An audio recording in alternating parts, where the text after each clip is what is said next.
Hey everyone, James Labrie from Dream Theater, and you're listening to or watching the podcast Talking Into Infinity with JT and Brian. Enjoy this. These guys are extremely informative. I love their dialogue.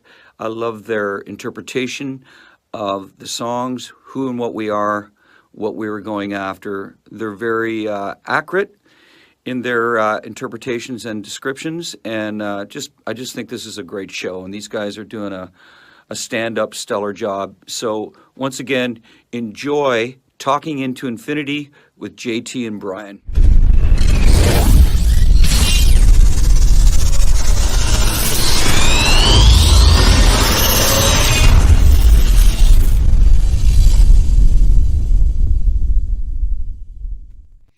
What's up, guys? Welcome to another episode of Talking Into Infinity, a Dream Theater-centric podcast. I am your host, John. We are live on Facebook, YouTube, talkingintoinfinity.com, and the cmsnetwork.com. We are live at those four locations every other Thursday at 7:30 p.m. Eastern Standard Time. If you'd like to catch video replays of the show, just check out our YouTube channel or the YouTube channel of the CMS Network. And if you'd like to download audio versions of the show, just Google Talking Into Infinity Podcast.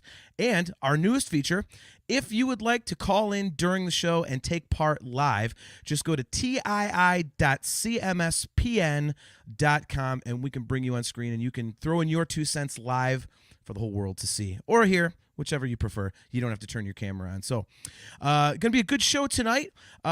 Brian is not here. He's actually out in St. Louis doing some family stuff with his mom. So hopefully he's having a good time out there and everything's going well. But we do have a very special guest coming in to co-host with me tonight. We let him pick the topic. He has been on the show a few times before. He's a very good friend of the show, and you guys might know him as the artistic genius, I think we can call him, who designed the last 2 stage setups for Dream Theater's tours for Distance Over Time and A View from the Top of the World. And he also did the music videos for A View from the Top of the World, as well as John Petrucci's phenomenal solo record, Terminal Velocity. You know him, you love him, our good buddy, Mr. Wayne Joyner. What is up, man? Good to see you. What's going on, dude? Thanks for having me. Anytime, man, anytime. It's awesome because, like, when Brian and I have guests on, we like to try and bring them back and be like, all right, you want to just do like an episode that's like, you know, something for fun for yourself. And so we thought about you. And then I was like, is there a record that you would deep dive? And immediately you were like, oh, dude, Cowboys From Hell. I was like, yes, Pantera. I haven't gotten to dig into a Pantera record yet. So I was really stoked when you suggested that. So. Dude, and it's a hard one to pick because they're all good. You know, it's like Cowboys or Vulgar, but, you know, Cowboys is the first one. So yeah, we might have to do it. Yeah, we might have to do a series of these with you. Just deep dive the entire catalog and just have you on to do all do all 5 of them. So, what is your history with Pantera? Because I know you're a guitar player, so obviously there's got to be a dime-bag connection. But, like, how did you first discover the band, and like, how did you become a fan of Pantera? So I guess I would say I was a freshman in high school, like 4 years ago. So like, nice. Back in the 90s. Cemetery Gates is the song that got me into metal. You know, a friend of mine had the cassette tape for Cowboys, and I mean, I heard some Anthrax and Megadeth and stuff before that, but I mean, being a freshman in high school, I'm like, you know, what is this shit? You know? Yeah. But and I heard Cemetery Gates, and I'm like, dude, this is legit. This is real stuff. So that was my gateway metal song. So after that, you know, the album just kind of stuck with me, and you know, picking up guitar and learning guitar in the 90s, and you know, it just was the holy grail of guitar music at the time. I mean, along with that, you know, Rust in Peace and Images and Words and stuff like that. But you know, Dimebag just had this gnarly sound that, you know, made me want to pick up a guitar.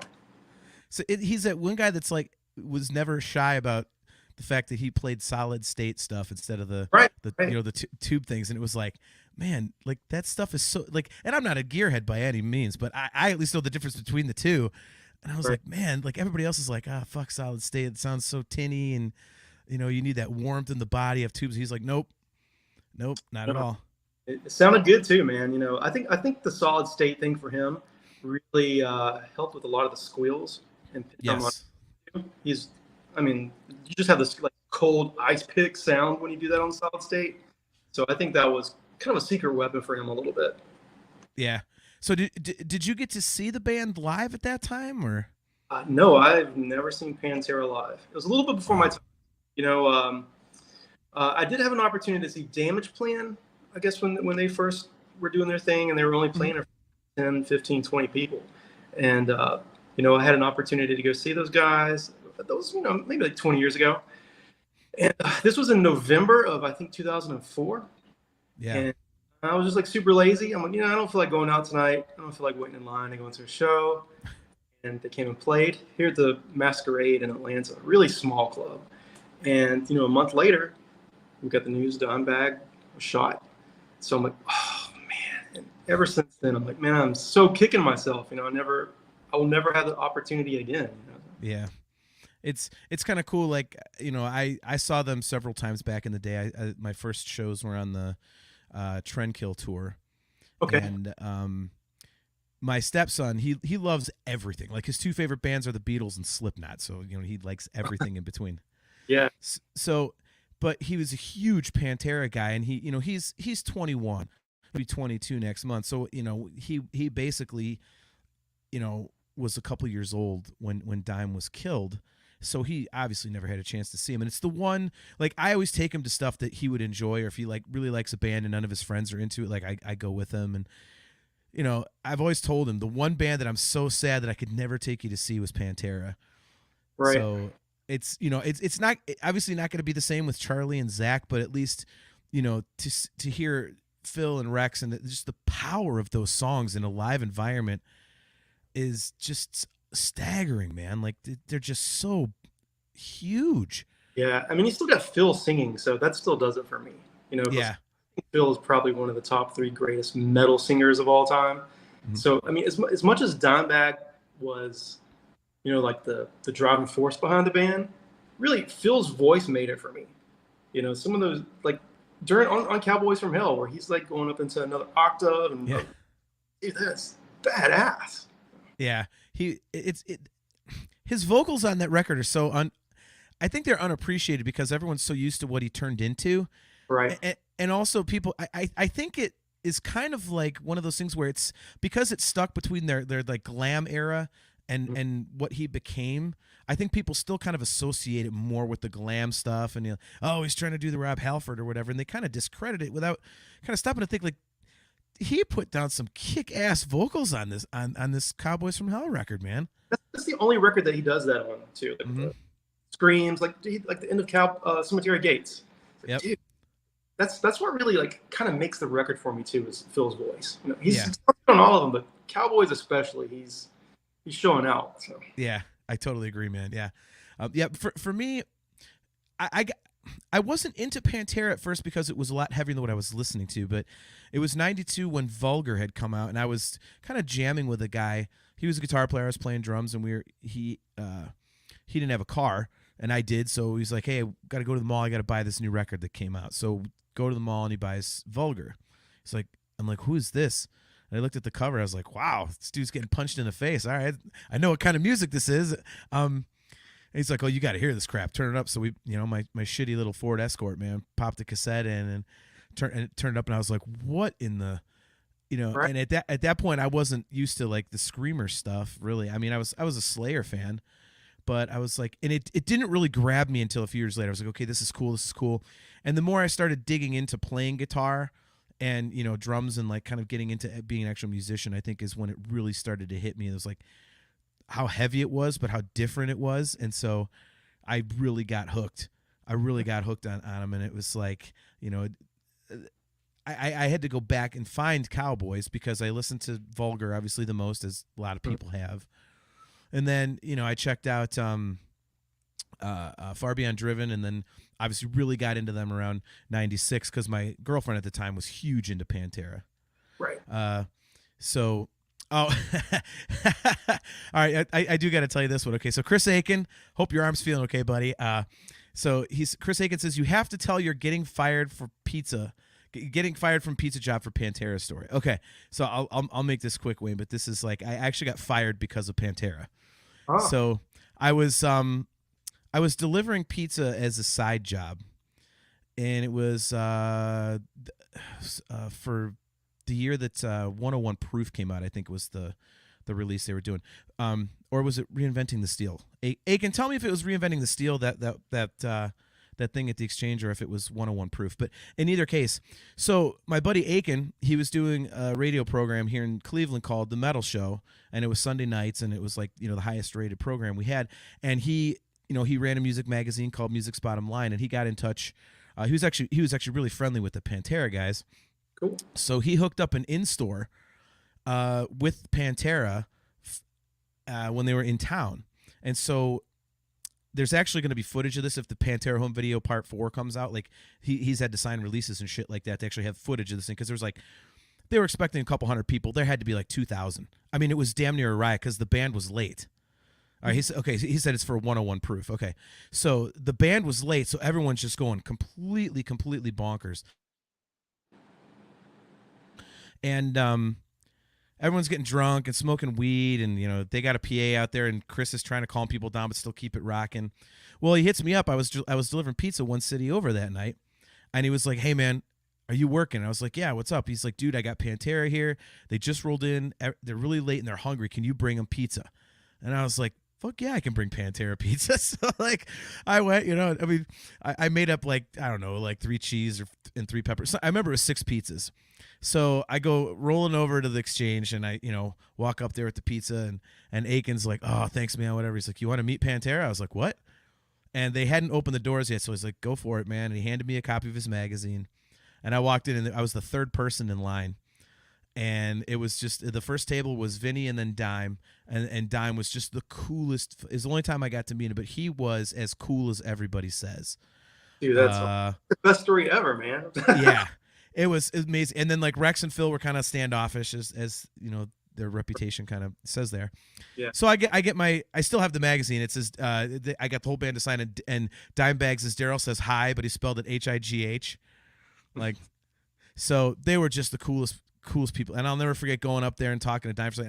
I'd never really met a rock star before. So my hand was literally shaking like this when I was handing him the marker and the magazine. So anyway, fast forward a couple days later, and I worked like my shift was generally like Monday, Wednesday, I want to say, and then Saturday morning.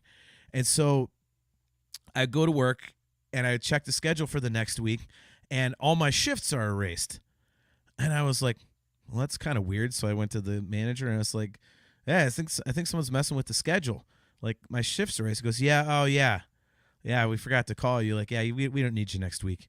And I was like, "Okay, is everything?" He goes, "Actually, yeah, we don't need you anymore. Actually, you're fired." And I went, "Fired? The hell for?" And he goes, "Stealing pizza." I'm like, "When did I steal pizza?" He's like, "Your last shift, you took like 6 pies." And I went, "Oh, wait a minute, man!" Like, because people took pizza all the time, but there was this one chick that was trying to work her way up to management, and she was doing it by stepping on people and like tattling. So apparently, she was working that night, told everybody that I took 6 pizzas. So delivering pizza to Pantera got my ass canned from my side job. So that is like the best story I've ever had. I know. And that's what I said too. It's like, well, if I'm gonna lose my gig, at least do it with a cool story like that. So, right. But so all right, man. Well, why don't we dig into Cowboys here? Brian and I, we do these track by track and kind of give our thoughts, on everything. And one thing I wanted to bring up first, and it's kind of a Pantera general note before we kind of get into this here. When I was listening back to the record, I realized something about this is really something about their entire discography.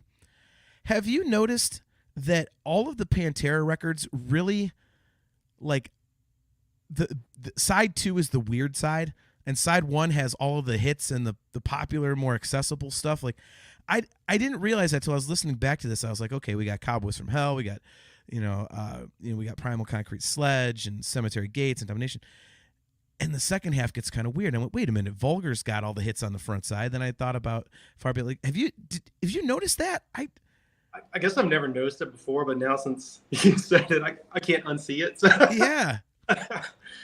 It's I feel like they like write a bunch of tunes and they're like, all right, these are the more accessible ones. Here's the ones we're fucking around. Let's make sure we put the easier shit on the first side. Like, I love all the songs of Cowboys. So I mean, if that's what they did, I mean, there's no filler. It's all awesome. yeah, no, I would totally agree with that, man. One of the things that hit me right off the bat is, you know, and I noticed this when I first heard Pantera, period, but you know, I think it's something that kind of shows up here. And if you kind of look at it through the lens of, you know, it's 1990 and, you know, this is their first record and you're in that right at the tail end of that classic era of thrash, you know, like you mentioned, Rust in Peace, that came out in 1990 and, you know, Testament had a record and, you know, and Justice for All, you know, Metallica was, yeah. Yep. Dude, like, we need to put on the year 1990. How's that come out? Dude, Such a great. There's, we did it one time. We were trying to think of all of the incredible, like, it was like Empire, you know, like Rust in Peace. I want to say Testament was Practice What You Preach. Yeah, I think so. Or was it The Ritual or one of those? Yeah, it's one of those two. And obviously Cowboys. I mean, but yeah. That's good. All right, so Aiken says the sequencing was all Vinny and Terry Date. All right. Well, maybe they did it on purpose. Yeah. So, but yeah, where I was going was, you know, they're really musical for a heavy band. Definitely.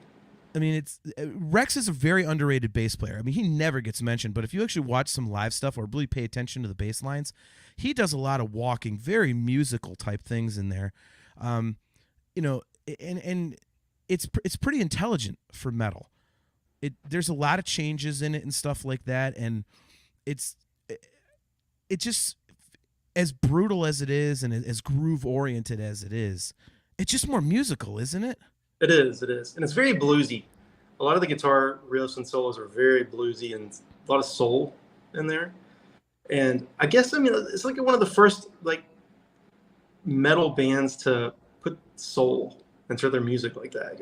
You know, Slayer's, you know, thrashing around, but this man, I mean, Dimebag is showing out with some like bluesy solos that you never really heard that before from a guitar player, you know, in the metal scene.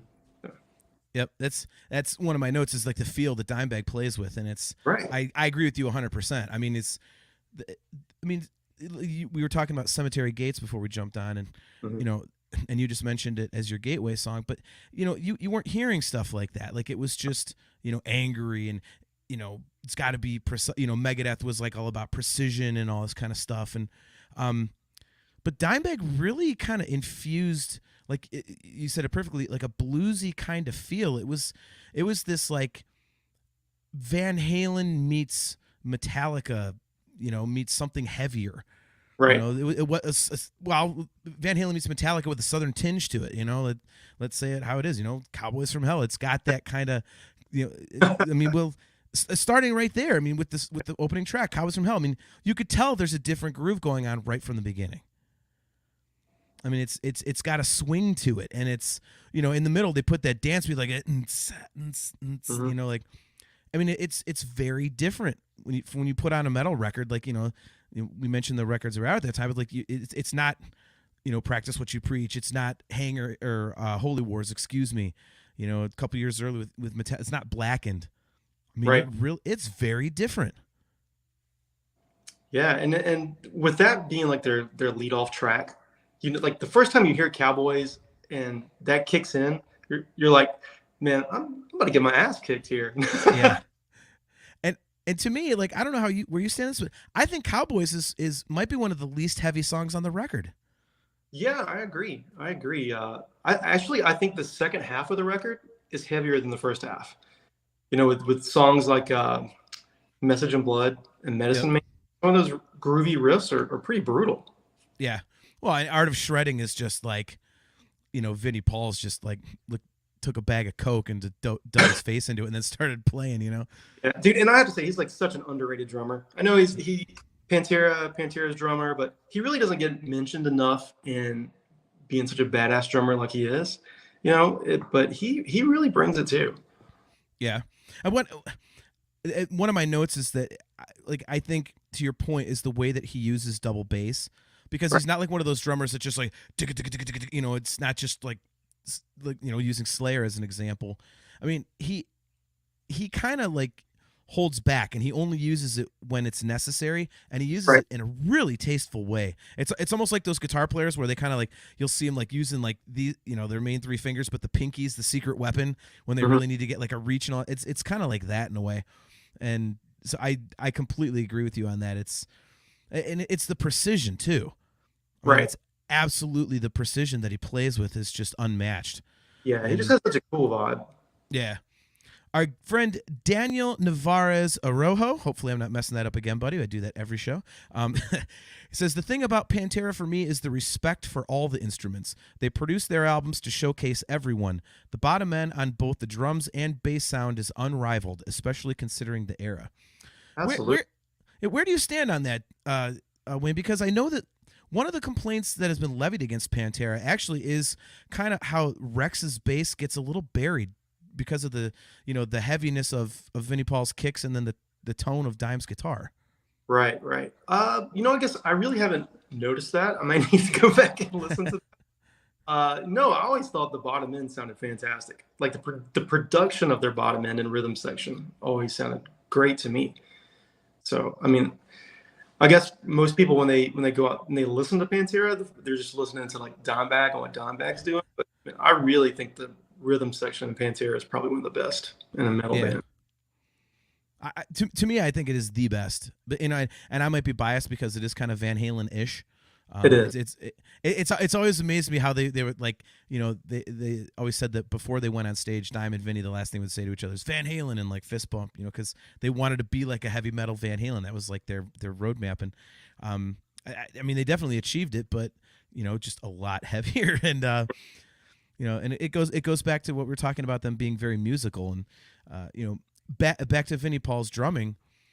I mean, I think he injects a certain feel to it. Like it's definitely pretty much straight power. Like you don't get a lot of the ups and downs in his playing like you do with Dimebag, but he really, when you really listen to what he's doing, there are some times when Dime gets a little simpler, but it sounds busy because Vinny's doing some crazy drum thing. You're like, oh, what the hell is that? Like, so you think the guitar is going, but it's not.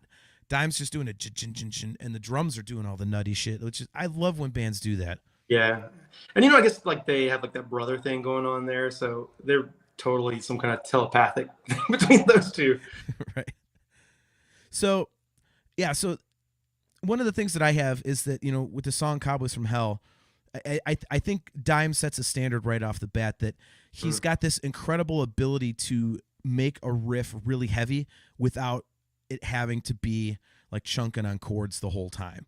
I mean, especially for a single guitar, you know, I mean, it's just you know, it's a single note type of run, whatever, and it's fat, dude. And that was like his calling card. So I love how he does that stuff, man. Where do you stand on that? No, I agree, man. And that intro riff into Cowboys From Hell is total goosebumps. Yeah. And it's not even that difficult, but it's just that there's a certain magic between him and Vinny. Then it just kicks in with that song, and they carry it through the whole entire record. Yep. Yeah, it's this whole song is just a statement.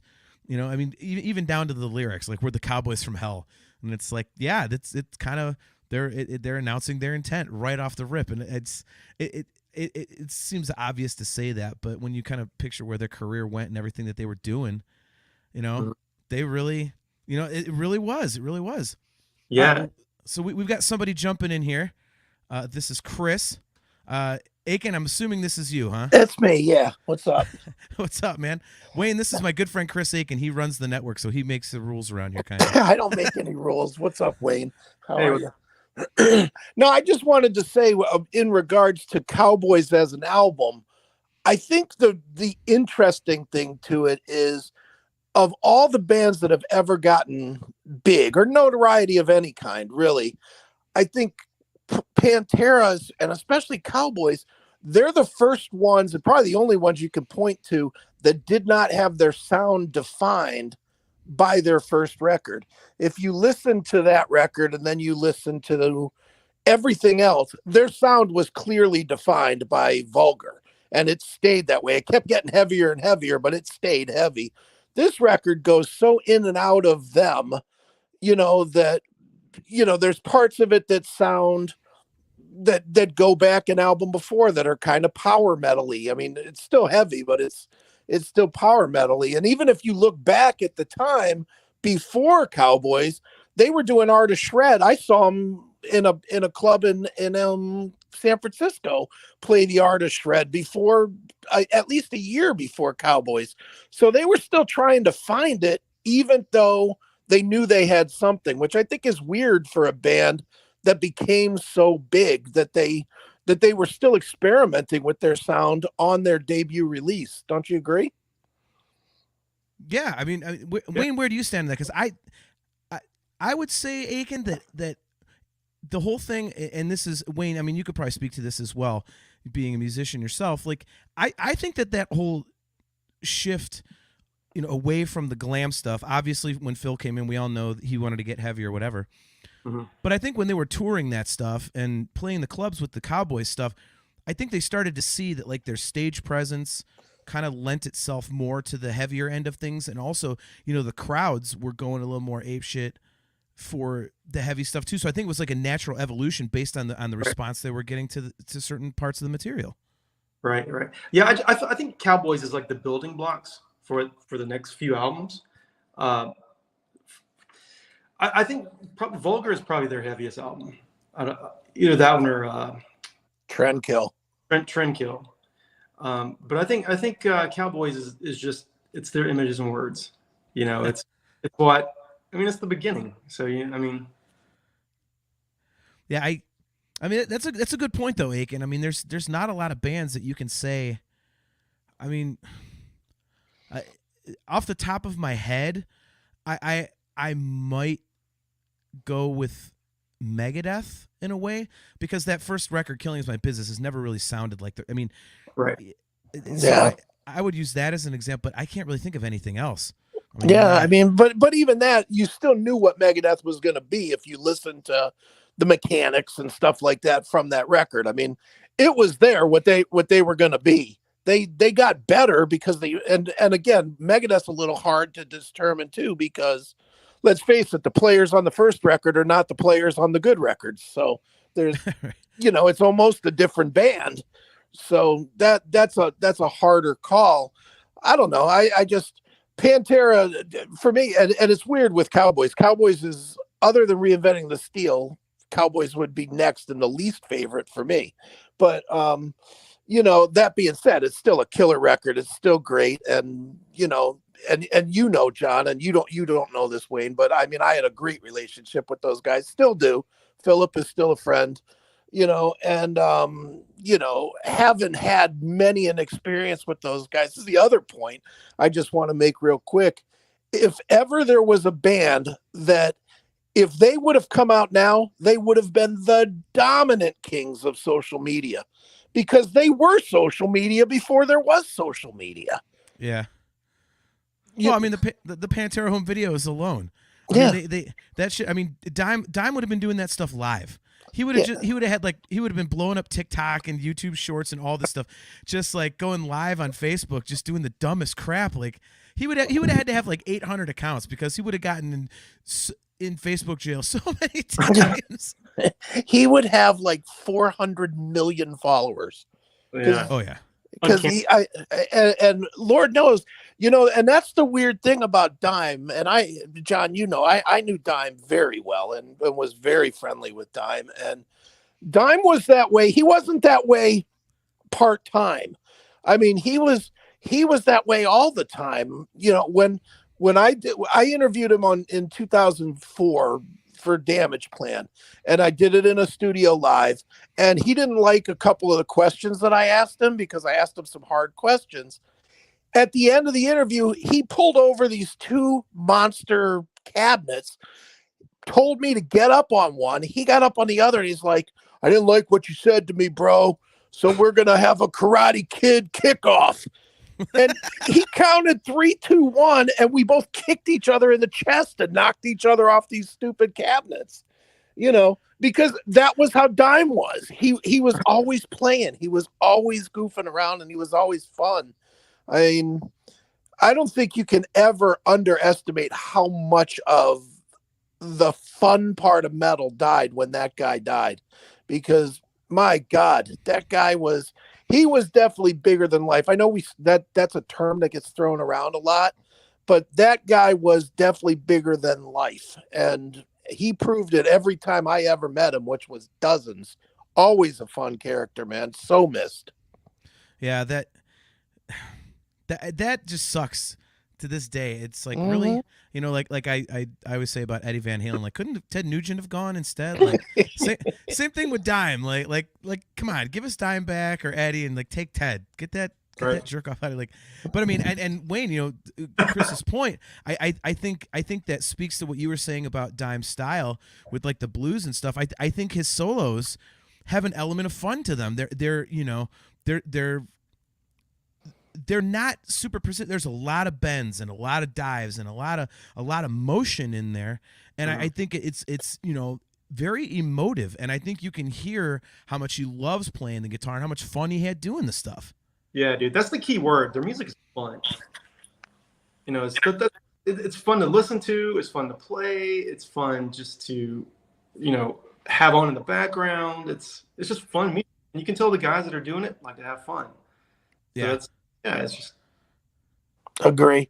Well, I'm going to jump out and let you guys do your show. I just wanted to interject for a minute, so I'm out. Awesome. Thanks, man. Appreciate it, bro. All right, boys. See it. Later. So there goes Chris. Appreciate his input. Yeah. I try not to blow it up too much, but yeah, he actually was really, really close with them, and he suffered he suffered a really, really bad burn accident in I want to say 94. December 94, and he had like third-degree burns over 69% of his body.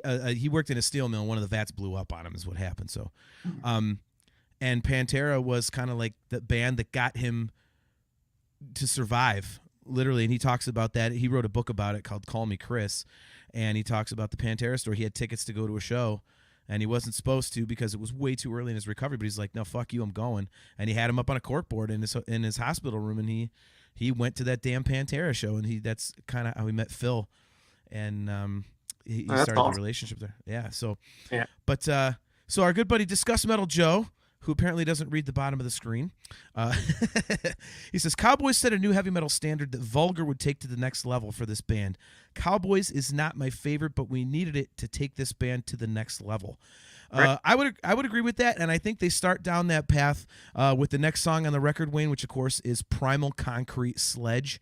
Right. And short one. That's like what, 2 minutes? 2 minutes. Yeah, dude, that song. I mean, why don't you talk about this one a little bit? Like, I'll let you start this one off because, this. I think this is when you really get that.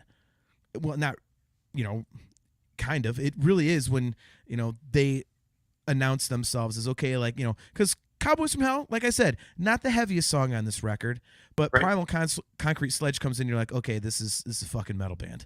Yeah, that one's cool. That one's cool. It's a little short for me, but I would say the next song, Psycho Holiday. Yeah. 3. Okay, that's the one. Can I talk about that one? All right. Well, let me. I will give my notes on Primal Concrete Sledge real quick because I did want a couple quick things. I think this is like what announces them is they're not just going to be a classic metal band. This is something different. Yeah. And Vinnie Paul is an absolute monster on the drums, and that part in the middle, with the triplets is obviously just a legendary drum part, as we all know now. And it showed a diversity in the songwriting because it's such a different style from the first song from Cowboys. And it showed all these different layers, and and then it breaks down into like a lot of variance and change to the music, which I thought was really cool. So this one also kind of has a special place in my heart because it's my older brother's favorite Pantera song. So every time Primal Concrete Sledge, I'm thinking of my older brother, who was a huge Deadhead and Led Zeppelin guy, but for some reason Pantera grabbed him and he loves Primal Concrete Sledge. So, but all right, so moving on to track 3, Psycho Holiday. You're up, man. So Dude, that's my favorite riff on the whole album. when that song kicks in, the that's the song that I put on when I'm like pissed off at work, and I'm having a bad day. I'm like, man, I'm gonna go on a psycho holiday here. Nice. Well, but that riff, it's like sounds like a machine gun. I think that's the purpose, but it's such a badass groove, and just the whole chorus and melody of that whole song is just fantastic. It's probably my favorite riff on the album is that intro riff where they're kicking in with that, and the drums are like everything. Just the whole production of that song is the writing, the vocals is fantastic. Yeah, one of the things that stood out to me immediately was, again, we talked about, his use of double bass. And I think this is a perfect example of it, because this has, like, if you were to slow down Hot for Teacher, this has that, because Hot for Teacher is not just a it's a and this one's kind of like that too, like it's got that feel to it, that swing, Yeah, it almost sounds like an accident, but I guess that's is that a mistake, or is he doing that on purpose? Right. Yeah. This is this is a perfect example of when they coined the term groove metal, and right. These guys doing something different. I think this is really where you see that for the first time. Like, they hint at it in Cowboys, that's kind of like we said, a different, but this one is really, this is where you get that southern kind of feel to it, and it's a defining kind of portion of their sound that they would kind of lean back on many times throughout the rest of their their discography. And I mean, dude, can we just talk about Dimebag's solo on this one? Right. Yeah. This is the first time to me, like, this is where okay, this guy, holy shit, like, it has all of the tricks you would come to know. Like, it's got the monster squealies, it's got like the sing along parts, like the real melodic stuff you can kind of gets in your head, the shredding, there's melody to it, and bluesy. Yes. Yeah, this is just like, it's kind of like, a precursor of things to come, or whatever that, right. Whatever that old saying is, like foreshadowing or something. But yeah, I'm with you. This is a phenomenal riff, and and especially when it,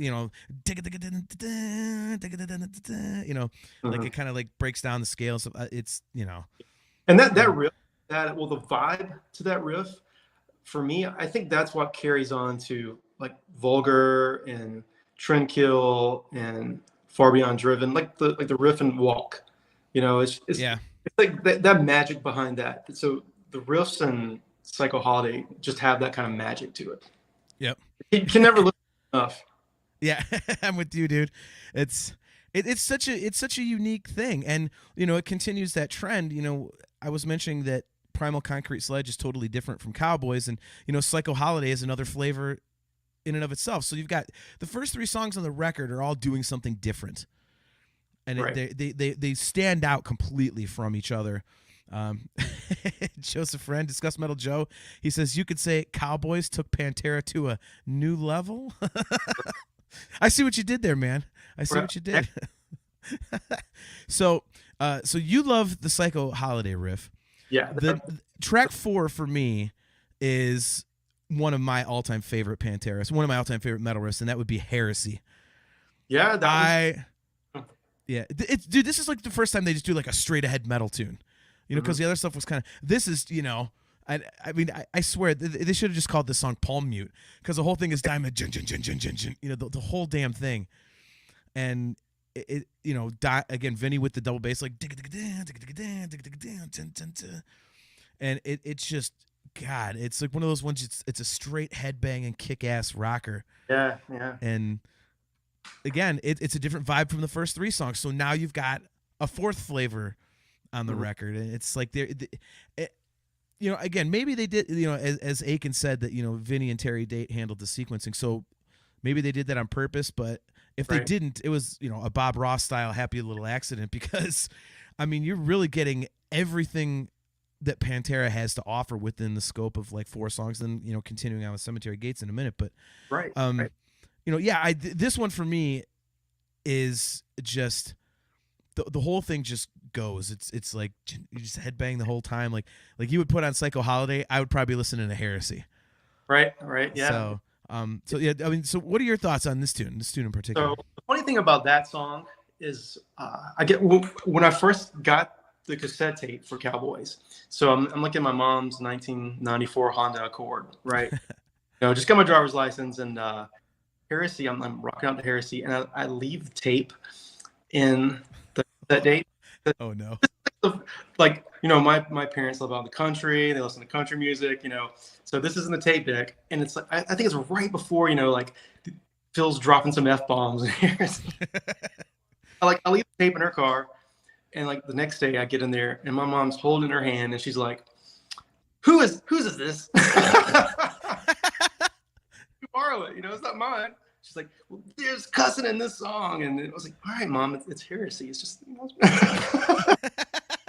song reminds me of, but that's awesome. That's another song like just it kicks off, just kicking ass, Yeah. Well, it's like it's got like the harmonics like right. Like whoa, and like I said, the drum. And then at the end of the choruses where it's like again the use of the double bass like then he puts in the full double bass and then you said Phil's vocals like Heresy does that big huge scream and that song he's kind of like doing the Rob Halford thing a little bit. Yeah. Not quite shattered level yet, but like right. it's definitely up there, man. This has always been one of my favorite Pantera tunes, and I think they played it a lot in the early days, and they never went back to it, which kind of bummed me out. And it's when they were busy doing like By Demons Be Driven and Hollow doing that medley, I was like, man, couldn't you take that out and put in Heresy? Like, can't you like do some of that kind of stuff? So that was really my only complaint when I saw Pantera live the few times, is that there wasn't too many of the deep cut types of things that you might get from other bands. Like, hey, here's a pair of songs you never ever hear, just for the fans. We didn't really get that. It's only kind of bummer, but that's pretty minor complaint when you get to watch them live. So yeah. So all right, so all right. Shinville General, 94 is a long time ago. Makes me feel old. I graduated high school in 94, Shinville, so I feel you. So yeah, I'm definitely with you there, man. So if you guys want to jump in, as my good buddy Chris Aiken did, don't forget the ticker at the bottom of the screen. Just go to tii.cmspn.com, and you can join us on screen if you got a camera, or just do audio like Chris did and have your camera off. So feel free to jump into the discussion here. I will let you take this one to start off with, Wayne, because as you said, this is your gateway Pantera song. So we are on track 5. That being the incredible Cemetery Gates. Yeah, man, it is the song that got me into heavy metal. I mean, it was my gateway metal song, and to this day, I think it's hard to say that it's the greatest heavy metal song ever written, but I would definitely put top 5, and it just has all the elements that make it a masterpiece. I mean, you got Phil doing the upper register stuff. My favorite Dimebag solo. I mean, it just has like that raw emotion, and just it's impossible not to sing along to it. Yep. It's impossible not to get goosebumps. But yeah, man, that was my gateway metal song all the way back in '94. I mean, I guess I was a few years late with it, '94. But no, man, I first heard it on the cassette tape, and it just ever since then it's been history with me getting into guitar and metal music and working in the metal industry and videos, and I guess it kind of all started there. That would definitely define gateway. Yeah, it was my gateway, man. This is, I think, kind of when it really kind of hit me too, is when I discovered this. It was like, and again, I think it was the diversity. Mm-hmm. And we were talking about how the first 4 songs are, and this one adds to their palette. Right. And I guess it's kind of the ballad for the album, but I guess it's not a ballad, but it kind of is. I have that in my notes. This is mellower in quotes, like with a question mark, like it's. But I mean, when you listen to the beginning, just all of the guitars, like the clean parts, and then the solo over it. It's so beautiful, and it's something that Dime was so incredible at, that he could shred like the best of them. But what set him apart is that ability to write with melody, right? That ability to just make it sound, inject feeling into something where you wouldn't expect there'd be any way to put feeling into it. Mhm. And, you know, I love songs like this when Pantera does them because it really lets him showcase that side of his playing. Right. And it's just, I mean, like you said, I mean, the solo is definitely like a top 5 dime solo, if not the dime solo. So I'm completely with you there. I mean, the whole song just has so much feel to it. Right. And unfortunately, I think, you know, it's the one thing that Phil lost after this record was that, because Phil just basically got into angry, pissed off, rip people's heads off for the rest of their career type of. Yeah, exactly. Like, and it just never really, you know, came. I mean, you had Hollow, which, you know, about his friend dying and stuff like that, but you don't really get like what you got on Cemetery Gates from him again. Right. And I mean, oh my God. High again. I think that maybe definitely Cowboys is the only time he's trying to do that. But man, he's hitting those notes. Yeah. Well, that call and response thing is just so cool. Right. Like I try and do that stuff in the car, and obviously it's like I have to be like 150% fresh to get anywhere near it. But it's like, man, Right. And you picture that guy just doing that. Obviously couldn't do it for very long once they got on the tour because of Roach's voice. But God damn it! Like, could you imagine hearing that shit live? No, man, and just even with like Dimes playing on that song, it's like he's like a vocalist. Yeah. You know, his guitar, he's making his guitar sing on that track. Yep. It's that, like, you know, I mentioned in the solo for Psycho Holiday, like he's got those parts to his solos where it's like a sing along part. Like you could sing parts of the solos, and not many. You can't say that about many players, man. You just can't. So our buddy Robert Reams, good to see you, man. He says, amazing song. Would love to hear Symphony X do a cover of this. Russell Allen would definitely do the vocals justice. See, where do you stand on people covering Pantera? I think they're one of those bands that's pretty much impossible to cover. Yeah, I mean, if you're going to cover Pantera, you got to do the Solid State. You can't bring it in there. I don't know, man. I mean, Russell Allen can cover anybody. Yeah. But yeah, I mean, I don't know. I think Symphony X could do it. They have to drop the keyboards for that track, though. But I think Romeo could hit those notes. But I mean, Dimebag's. So yeah, I mean that's and I mean, hell, we're all debating it now with the current tour. Right. You know, that Zakk Wylde's the only guy that can really do Dimebag justice, because anybody else, it's kind of like there's just not that feel there. There's something, that indescribable, something different about Dimes playing that you can't just get up there and hit the notes. Right. So whenever I see bands like covering Pantera, I'm like, well, that's cool, but it just they're one of those bands. It's like impossible to kind of nail properly. Right. So, And this Van Halen too. I mean, when you get an iconic guitar player that has created his own sound, like an Eddie Van Halen or Dimebag, I mean, it's really hard to cover that. I mean, you can play a note, but just that magical feel is just not going to be there. Yeah, there's a Sammy Hagar era tribute Van Halen band here in Cleveland that started up about a year ago, and I've seen them a couple times because I'm a huge Van Halen guy. And the guy who does their Eddie, I mean, is spot on, but it's not the same. Whereas if you go see like a Metallica tribute or, you know, something like that, it's, you know, okay, you can nail those Kirk Hammett solos and whatnot and the rhythms because it's, you know, it's straight up metal playing. But you're right, man. Eddie and Dime, you can't replicate it. Yeah, it's just a certain personality. It's never going to be copied, you know. Yep. I mean, copied, but it's never going to be, you know, the same. It copied properly. You know. Yep. Right. All right. Well, moving on. Fart stinks like a motherfucker. So obviously, we're talking about Domination, and I mean, what can you say about this one? It just fucking kicks ass. Yeah, and it's actually my least favorite song on the record. It's fast paced. You know, it's pretty good. It's a pretty good track. Wow. Yeah. No kidding. Not bad, but it's probably the low point of the record for me. No shit. Yeah. Wow, I've never heard anybody say that about this song. Everybody I know is like, dude, this song rules.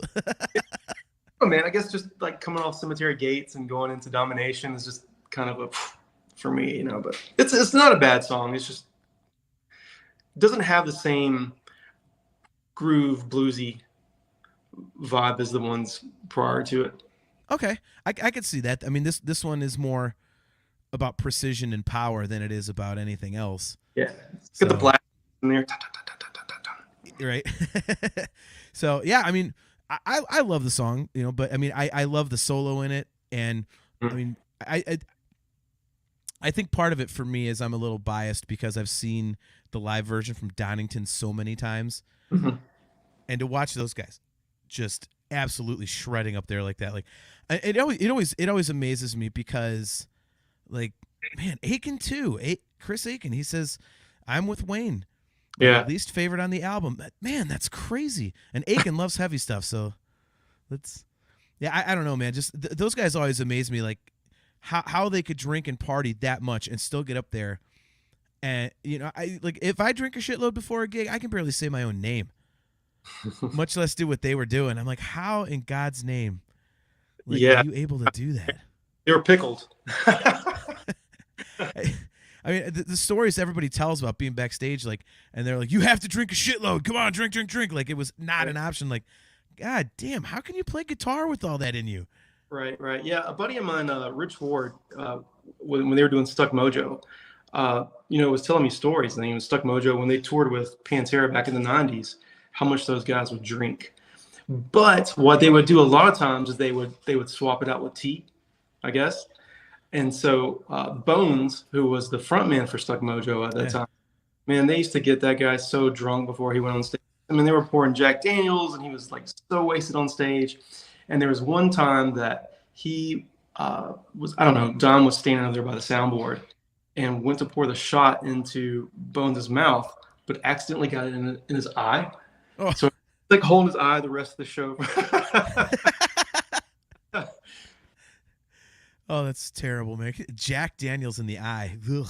It was in the eye, yeah, for a whole game. Fuck that. Well, all right. Well, apparently this is not a popular song, so we'll move on to the next. But yeah, I'm a big fan, so I guess I'm in the minority here with you and Aiken. So now we get to the weird side. You know, like we said, like the stuff that doesn't really get talked about a lot. And I think there's a lot of really underrated songs on this side of the album. And of course, it starts with Shattered, which to me is a very, very underrated Pantera song. I mean, Dime's guitars all over the place on this one, and I mean, if there was, what was that? I think that's a short song. It's like 3 minutes.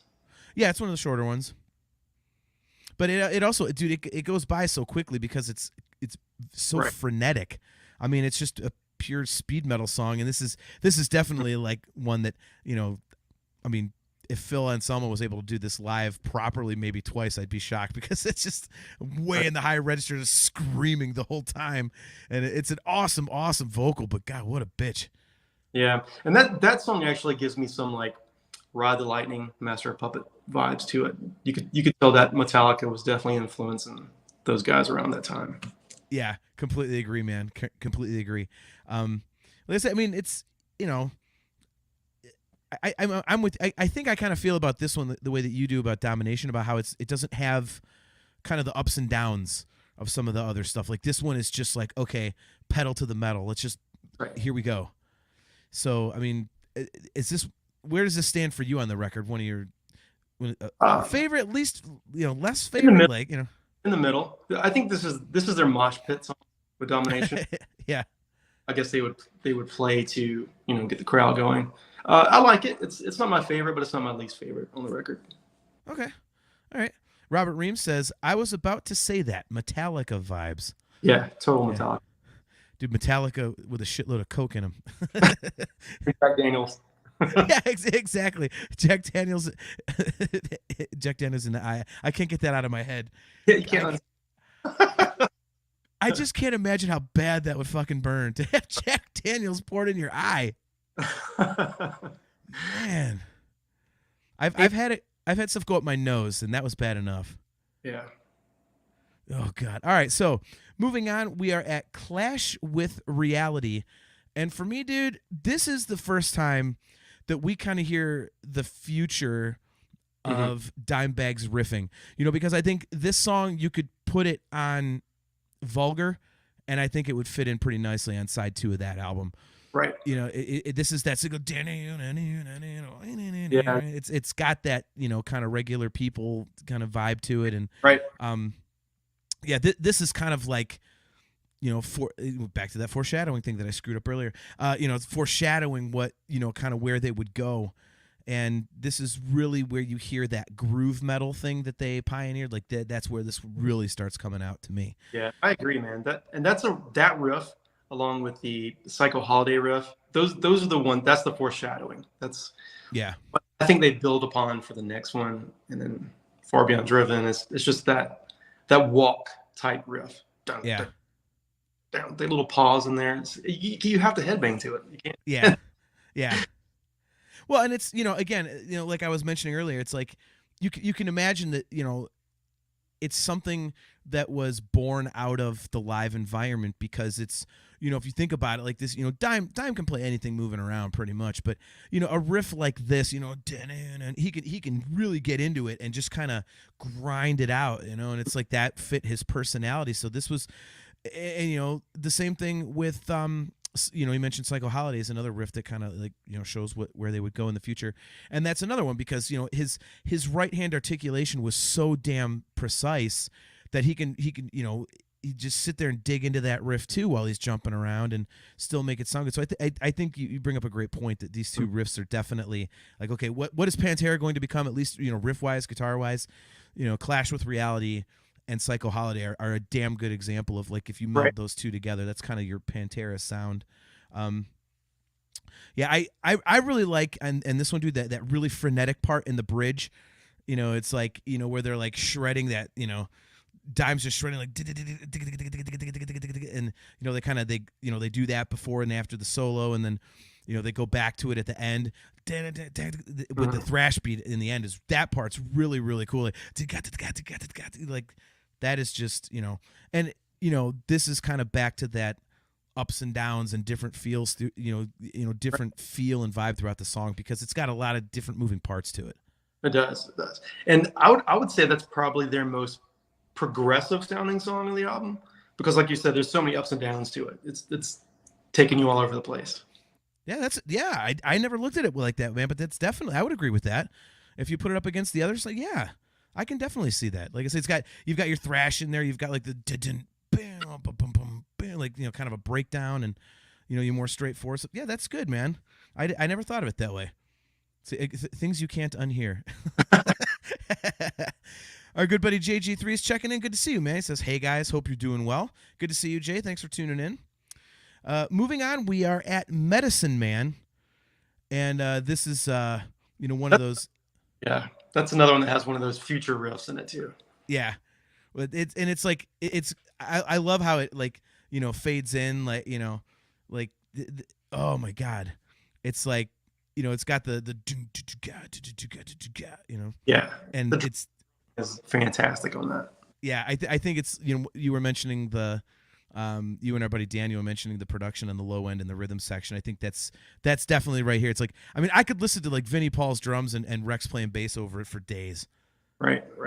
Yeah, that's probably my third favorite track on the record. It's and it's so underrated. And is that where the second half starts with Medicine Man? The second half of the record? Yeah. No, it's actually Shattered. Okay. Because Domination closes side 1, and then Shattered is the start of side 2. Yeah, I guess you're right, man. It's like all these songs are like the one people nobody listens to. Yeah, I noticed it. Isn't that weird? And it's on every record too. Right, every record. Like, yeah, you know that song "The Sleep" by Pantera? Like, whoa. Yeah, I mean, Art of Shredding is really the only one I think people might kind of go back to on this and be like, oh yeah, I know Art of Shredding. But I mean, if you were to sit people down and go, okay, what songs do you know from, you know, from let's say Far Beyond Driven, they'd be like, oh, Strength Beyond Strength, dude, 5 Minutes Alone, you know, like I'm Broken. No one's going to use my third arm or Right. So JG3, I don't know if you guys mentioned it, but I always thought the title track riff sounds like the riff in Train of Consequences by Megadeth. Okay. I think positioning hand wise, it's kind of similar, is it not? Like, Yeah. you're. I play a little bit guitar. You are a good guitar player, so you Yeah. know better than I would. Yeah, that palm muting stuff in there. Yeah, I guess so. Yeah, a little bit. I could see that, Jay. He also says Vinnie Paul's drums on this record are killer. Yeah, it's. I mean, that's the one thing that kind of sucks is that the first 3 Pantera albums had amazing production on the drums, and they thinned out a little bit with Trendkill and Reinventing the Steel, I think. Yeah, I think so too. I think his snare drum sound on those first 3 records is one of the best too, and it kind of, I don't know if it went like the Saint Anger vibe with Trash Can, but you know those first 3, like just everything, like his ride cymbal, the snare, it gets in your head. It's like an arrow. Yeah, it's such a signature part of the band, though, isn't it? Like, I mean, you can go back to and listen to a whole bunch of live stuff, and they knew it too because the effects they would put on his snare live, it sounded like a cannon going. I was like, oh, like they played that up, man. But I mean, he hit hard as hell to begin with, but Jesus, man. So. Yeah. I knew I was going to get Aiken's attention with that. He says, "Use My Third Arm is my all-time favorite Pantera song. That song just rages." That's why I brought that one up just for him because I know that's his favorite tune. But yeah, so with Medicine Man, so one thing that I noticed today, and I mean this is really tiny, but I was taking notes and it just for some reason just caught my ear, and you really have to listen for it. But if you've got it on in headphones, and especially like buds like I'm wearing. If you listen really close to in the far left in the second verse, there's a little kid voice that's have you wondered what heaven is? Have you wondered what heaven's like? That lyric, there's like a voice going, "Have you wondered what heaven's like?" Like yeah, I never noticed it. And then later on they revisit it and it says, have you wondered what hell is like? And it's got the deep voice there. Like it's like the rest of the little effects on the vocal, but yeah, just that one line. Yeah, I was like, heard that before. Yeah, it's so minor, but but yeah, this is another one of those, like I said, like the palm muting and the chugging, like the great end of and it's like, and that again is kind of like something they would go back to as well. That has a very vulgar display kind of feel to it there at the end. Yeah, it's definitely the building blocks for what they had coming up. Yes. All right. So moving on, we have Message in Blood, which is I think this song is criminally underrated. What do you think about this one? Yeah, I agree, man. That's another song that just has such a badass riff to it. But that's a Third Arm song. Yeah, that Pantera song, Message in Blood? No. Right. No, that's a good song, man. I probably do need to listen to it some more. But it's one of those where Dimebag's riffs are just the iconic riffing where it starts. Yep. Dude, for me, it's as I was listening to it, I was like, yeah, this isn't my favorite song on the record. And then I really like this song. Like, it's kind of like it starts, you're like, okay, like, but then, there's so many cool parts. I'm like, no, I really do like this song. It's kind of a weird vibe for me on this one. And I just love the chorus. It's so simple. It's like Message in Blood, but the simple sort of like just that, like you said, like the chugging and the riffing and stuff like that. And one of my favorite parts of the whole album, actually any Pantera album, is on this one. I really like that weird thing they do going into the verses, like like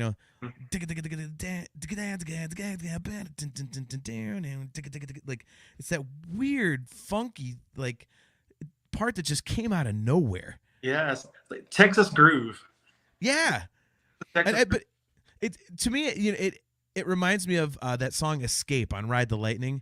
Because I mean that's nobody really likes that song, but like I love the drum part where it's like so it's just a straight drum beat and it ends like I've always loved that. It's like you're not expecting it. It's such a cool little fill, and I think that goofy thing that they do here going into the verses has that too. So, and also to your point about it being Dimebag playing like bluesy, I think like that this song has the solo where that's on display the most. It's got that weird, and it's like a creepy blues, isn't it? Creepy blues. Yeah, it is, man. It's definitely metal blues. Yeah. But, no. I mean, I guess, and I'm glad that he keeps that kind of bluesy solo style through the rest. He never kind of loses that. But definitely with this track, that's a good solo too that he does with that. Yeah. It just shows like yet another side of his playing, and he's so diverse, man. It's like listening to him play guitar is just so badass. I mean, he's one of those guys I always wanted to be Eddie Van Halen, and I play all the instruments. I play drums, bass, guitar, I sing, but I always wanted to be a lead guitar. I want to be Eddie Van Halen. And of course, the one instrument that I suck at the most is lead guitar. So I tend to go down guitar rabbit holes on YouTube like religiously, especially when I get together and start getting drunk with my guitar players in the band I play in, because they're huge like guitar nuts, and we're all monstrous Eddie Van Halen fans.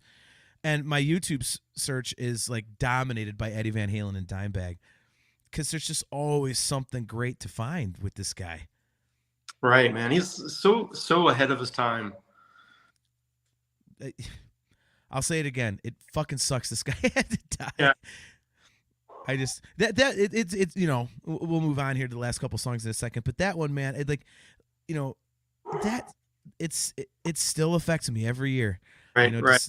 December 8th. It's like I remember getting that phone, like I got a phone call at some crazy hour of the morning from one of my buddies, and I woke up for work a few hours later.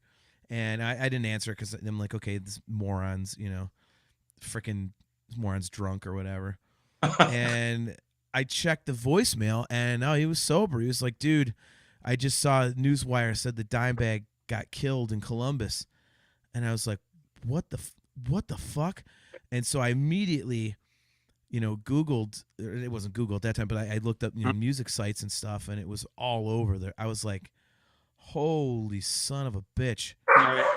Like, oh my God. And it was just, and dude, like, it sounds stupid because I didn't know the guy, but I cried. Yeah, me too, man. And it's hard to believe that now I'm older than he was when he was murdered. And I was like, man, dude, this guy accomplished so much. It's yeah. Like, I do it. No, that, I don't know, man. Some of the stuff you've told me you're doing, that's, you're accomplishing quite a bit there, bro. So, I just man, it's over. Yeah.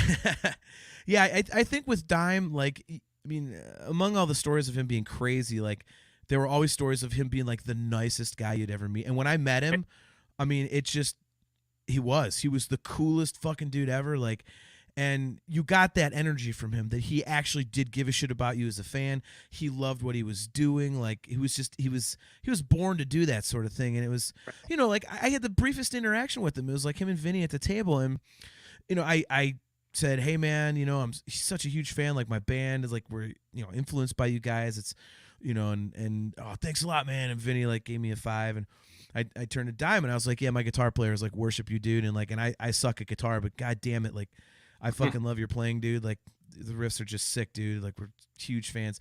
And he stood up and went over the table and just grabbed me. He's like, thanks a lot, brother. That means a lot. Give me this huge fucking hug and, like, you know, high-fiving and slapping. Like, I was like, God damn, this is like the nicest dude ever. Like, everything everybody says is true. Dude, that's what makes him so cool. You know, just a larger than life type character. You know, Yeah. He lives up to his stereotype, to his hype. You know. Yep.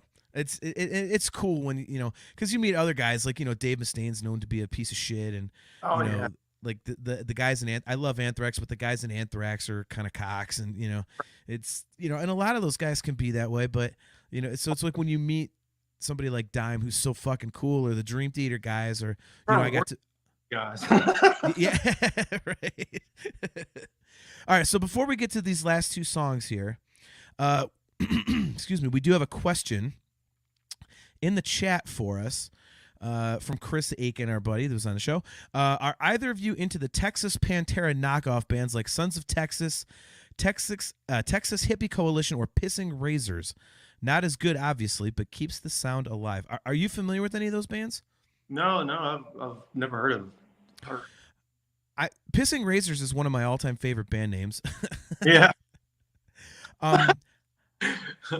I've heard those guys, and they're pretty good. I think for me, I haven't heard Sons of Texas. I think I've heard like 2 or 3 Texas Hippie Coalition songs because Aiken met him one time, and if I remember right, correct me if I'm wrong, Chris, but the singer's even bigger than you are. He's like a friggin' gorilla.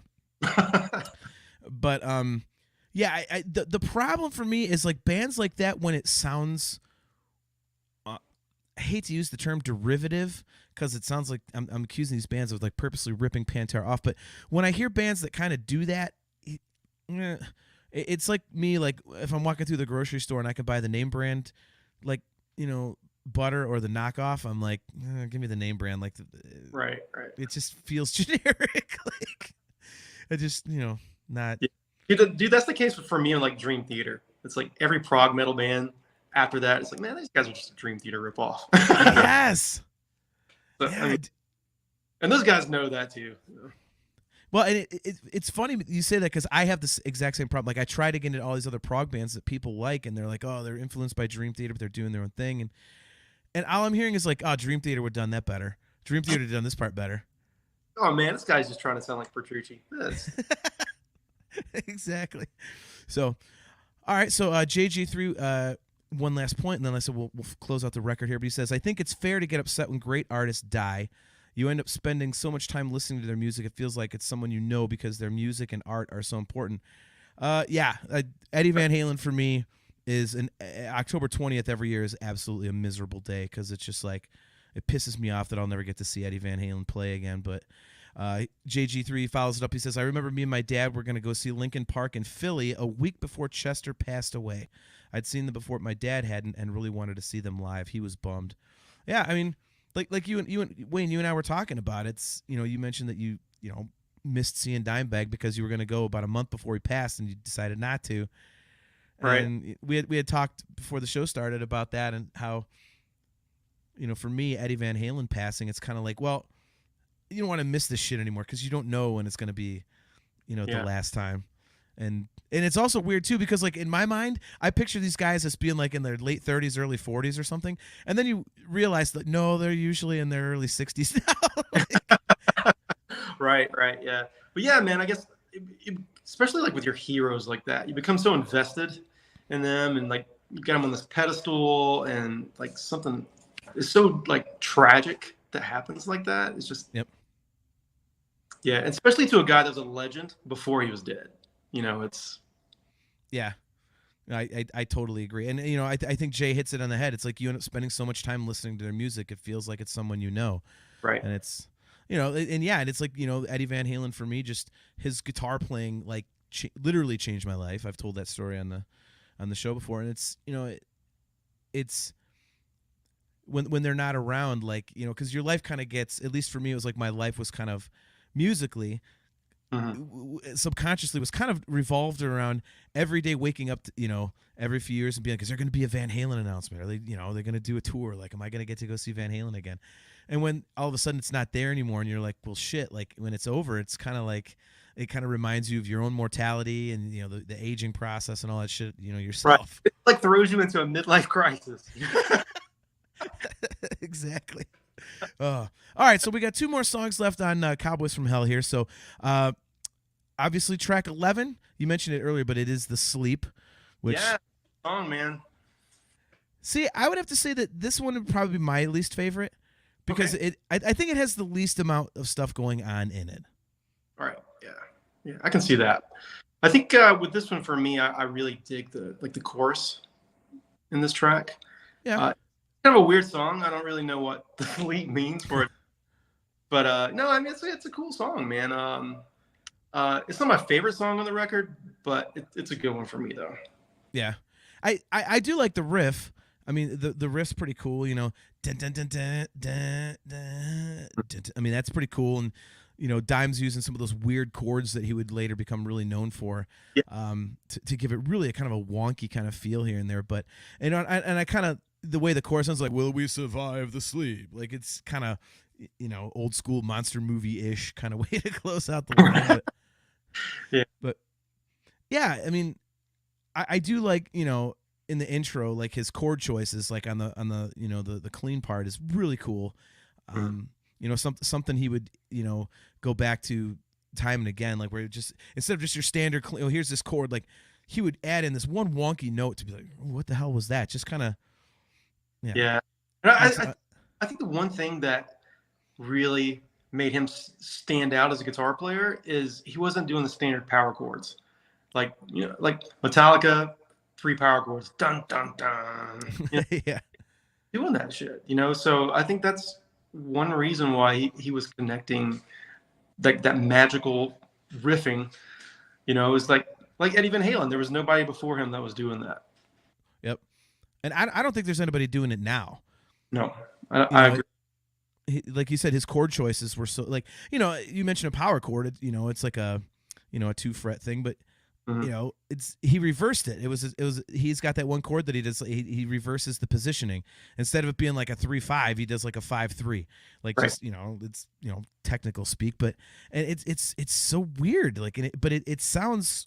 You kind of go, what the hell was that? Like, and it for a 4-piece power band, basically, it really adds something unique to it that you would not get from a band that normally a 4-piece right. metal band like that. Right. So. All right, well, now we get to the album closer, which I think is one of the best album closers I've ever heard. Right. The Art of Shredding. This is the Vinnie Paul did a shitload of cocaine song. off his ride cymbal. Exactly. Yeah, I mean this is like, it kind of feels like to me like, Dimebag obviously shines. He's the star of Pantera, but this song has always kind of felt to me like Vinnie Paul just decided like, all right, man, it's my turn. Back off, like Mike Mangini on the new Dream Theater record, where he's like, all right, the alien, check this out. Like, yeah. And he just, I mean, the whole time Vinny's just, and there's, video of this stuff on the Pantera home videos of them playing this song. And he's, oh my God, the guy's just such a beast. Yeah, definitely. And like you were saying, man, there's like nobody after these guys doing this. There's bands that they've influenced. And then, there's bands that I think were kind of doing their own thing and kind of doing this, like Lamb of God is a band I think that kind of had like especially their drumming is kind of like Vinnie Paul's a little bit. I mean, I'm not the biggest Lamb of God fan, but I can see that they kind of were doing this a little bit. Yeah, I saw him live once. It was on the final Slayer tour, and I could see. Yeah, I hadn't really listened to him, but I mean, the stuff I could hear the Pantera influence. Right. And what they were doing. And I think they were taking like that Pantera influence and making it their own, whether people like it or not. Yeah. Well, and thank God for that, because we were just talking about those, the Texas Pantera-ish bands. Like it's cool to take little bits of it, but don't, kind of try to sound exactly like it, like. But yeah, so I mean this is, one of the cool things about Art of Shredding to me is how the kind of like the. See, Brian is so much better at the actual music speak than I am. I'm just like, it does this thing, like, but the in the verses, like, it's almost like the main beat is on the upbeat, like, right. It's kind of, instead of on the downbeat like it normally is, it kind of flips it around, which is really cool. And yeah. And then the chorus goes right back into the straight ahead, like, I mean, it's really, really cool. So. And then that, the breakdown in the middle, that you get that super thrashy intro to that. And again, Dimebag adding to his bag of tricks. This is one of those solos he would do in later years that to me isn't really a solo. It's a lot of like cool noises, like right. the dive screams and, pulling it back up. He's making his, like, the elephant sounds. Yes. Right. Yep. Yeah. It's, and I miss a lot of those, because like when he does them, it's like you don't really notice it because there's so much interesting shit going on. You're like, oh crap, he was just doing a quote unquote guitar solo, like, but it blends in with the riffing so much. So, yeah. And it's such a track for an album closer. It's a song. It's not for. I mean, it's a popular song, so it's probably the most popular song in the second half of that record. But yeah, it's a good closer. It's a good song to close with. Yeah. This is like, okay, well, in case the last couple songs were a little wonky for you, we're here to remind you this is a fucking Pantera record you just listened to. Right. Back to the first 3 or 4 tracks. Yes, exactly. I always kind of lump this one in like with Heresy in a way, because it kind of just it really just goes. So I think those songs pair nicely together. Right. JG3 says Brian does the explaining and John does the beatboxing sound reproduction of the songs. That's pretty accurate, man. I'm not gonna lie. I know the parts. I just don't know how to explain them properly with the right terminology. That's like me, man. I just speak in sound effects. So. Yeah, dude. It's when I was doing my original band, people would always be like, "Why do you guys always talk about the ugh?" And I'm like, because we'd say, "Okay, this riff has to go ugh ugh ugh ugh ugh ugh ugh ugh ugh ugh ugh." It was like, it's an ugh. That's what it sounds like. Everybody knows what an ugh is. Exactly. So common knowledge. I mean, if you honestly though, I'm still proud of that because that's what it sounds like. It's a ugh ugh ugh. Like it's what it is. It's a goddamn ugh, man. Like, so quick question before we wrap up here. So Chris Aiken, are you familiar with Exhorder? Have you ever listened to them? No, but I've heard of them, but I've never. Okay. Yeah, Aiken says Exhorder were doing it first, but didn't have the guitar player early to pull it off. You know, I know there's been a lot of like stuff in the last few years about Exhorder saying that, you know, Pantera ripped him off. I downloaded some of their stuff, and I gotta say, I don't really hear it. It's more it's straight ahead thrash to me. And I don't know if maybe I just caught a bad record or something, or a record that doesn't really apply to the sound, but I didn't hear it. So if that guy's saying that Pantera ripped him off, I mean you'll have to go check it out, and then we'll have to talk offline and see what you think. Yeah. I didn't hear it, man. I didn't hear it. So I don't know. Yep. T-Mine 100, he says, I like Exhorder, but I don't really hear it either. Yeah, I didn't get it. I was waiting to hear, you know, something. I was like, oh man, look at this, man. I can hear it. There was maybe like one or two little things I was like, okay, that sounds like something Pantera would do. But other than that, I'm like, this is a thrash band. Like this, I don't get it. So, all right. So, well, I appreciate you coming on, Wayne. So, as our special guest, give us your final thoughts on Cowboys from Hell.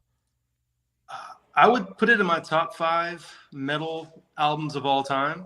Cemetery Gates obviously is my favorite song on the record, and probably my favorite metal song of all time.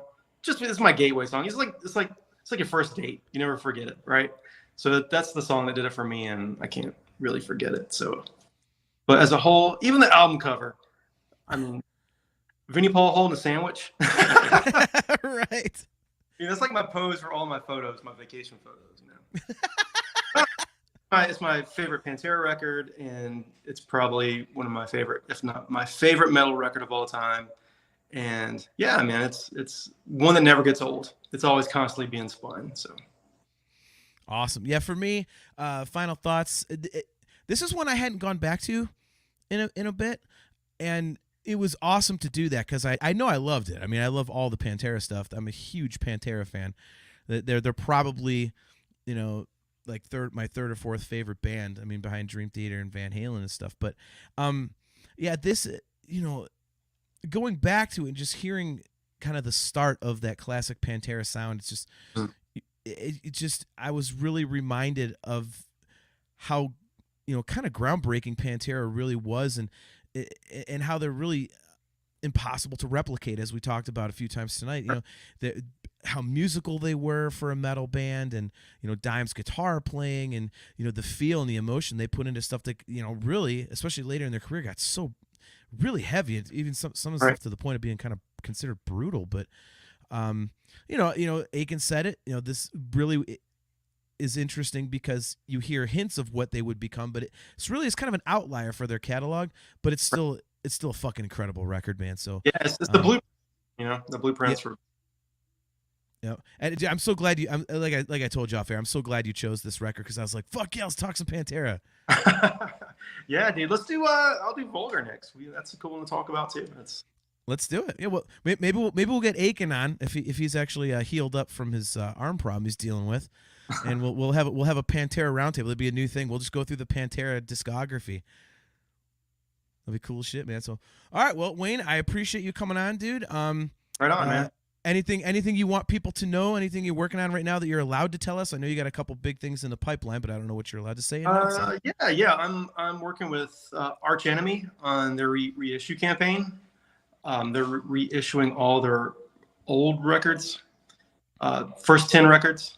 So yeah, I'm doing a video from each one of those that they're going to probably, I think, release in the end of April. So yeah, I'm working with those guys on that.